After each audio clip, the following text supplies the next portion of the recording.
The Eliyahu Hanavi Synagogue was an ancient synagogue complex destroyed in May 2014.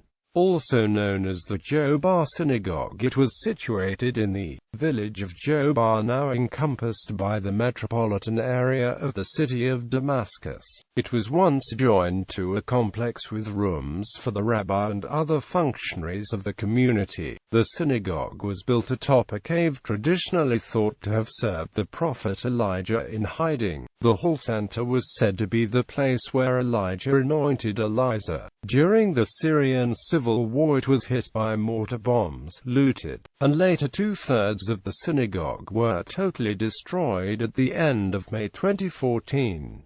History and traditions. The synagogue had a plaque stating it was from 720 BC and was frequently but incorrectly perceived to be a 2,000-year-old synagogue located in the suburb of Jobar, Damascus. The earliest verifiable literary sources indicate that it is at least medieval in origin. It was built in commemoration of the biblical prophet Elijah and has been a place of Jewish pilgrimage for many centuries. It also is the burial place of a wonder-working sage of the 16th century, often, though wrongly cited as one of the world's oldest synagogues. On March 31, 2013, it was reported to have been burned to the ground during the Syrian Civil War, with both government and rebel forces trading blame over which party looted and destroyed the building. However, in June 2013, LAAN Broadcasting Corporation published a video which demonstrated that the synagogue had not been destroyed. It had nonetheless suffered from the effects of mortar fire with damage to the ceiling and a bimmer. In December 2013, photographs of the synagogue also surfaced that disproved the claim that it had been destroyed. On Jerusalem Day, May 29, 2014, a news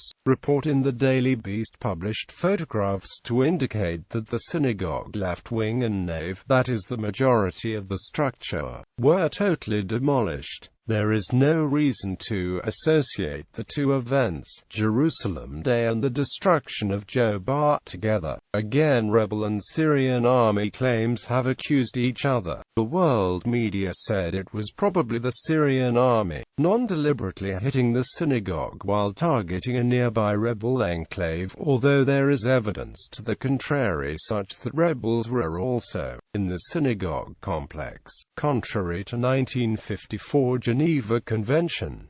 Pictures of the devastated synagogue were shown on the Daily Beast website.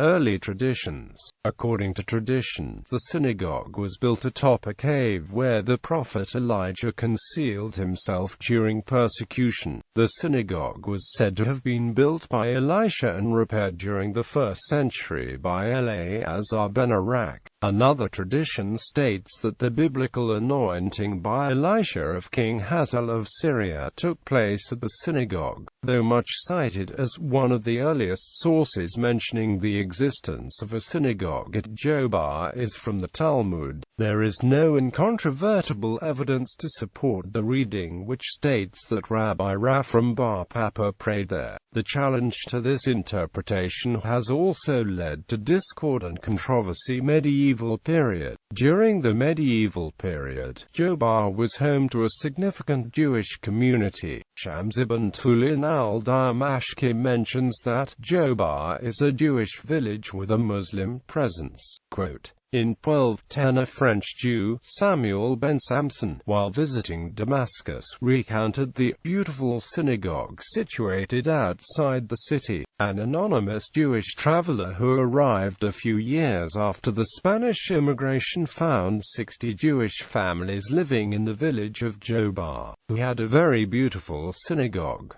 I have never seen anything like it, says the author. It is supported by 13 columns. The Chronicle of Joseph Sambari says that the Jewish community of Damascus lived chiefly in Jobar, and he knows of the synagogue of Elisha and the cave of Elijah the Tishbite. Benjamin too described the synagogue as reminding him of the Mosque Moawiyah. Quote, The interior is supported by 13 marble pillars, 6 on the right and 7 on the left side, and is everywhere inlaid with marble. There is only one portal by which to enter. Under the holy shrine is a grotto, the descent to which is by a flight of about 20 steps. According to the Jews, the prophet Elisha is said to have found in this grotto a place of refuge. At the entrance of the synagogue, toward the middle of the wall to the right, is an irregularly formed stone, on which can be observed the traces of several steps. Tradition asserts that upon this step sat King Hazael when the prophet Elisha anointed him king. 19th century onwards documents from the early 19th century reveal properties in the village that belonged to Jewish WAKF, which were leased to members of other communities. During the rioting following accusation of ritual murder against the Jews of Damascus in 1840, the mob fell upon the synagogue, pillaged it and destroyed the scrolls of the law. In 1847, only one Jewish family was left in the village, and they took care of the synagogue. On festival days, many of Jews from Damascus assembled at the synagogue to worship, and during the year, the synagogue was often visited by Jews.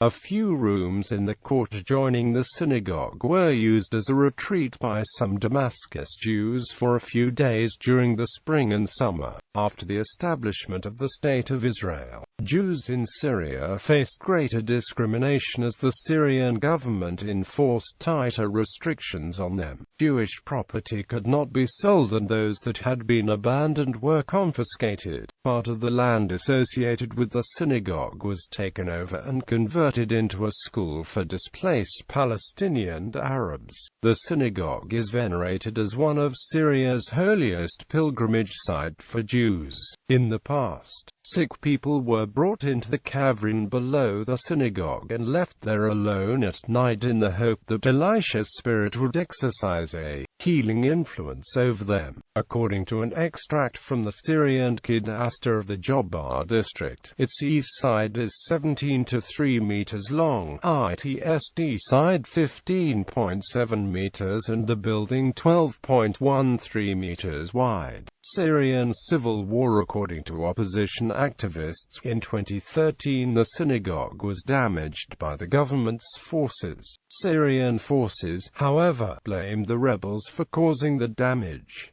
However, Adam Blitz wrote in the Israeli newspaper Haaretz that the damage was probably much less than reported. 6 days later, the synagogue was attacked again. The fate of the synagogue remained a source of controversy until May 2014, when the images on the Daily Beast established that only the right side wing remained, either recently demolished by a Syrian shell or by the rebels themselves. According to Blitz, the controversy surrounding the significance of the synagogue has inflated the price of items ascribed to the site and may well steer the price of looted items for future sales. The synagogue at Jobar is part of the rhetoric of the Syrian Civil War and remains a sensitive topic within Syria and also within Jewish discourse.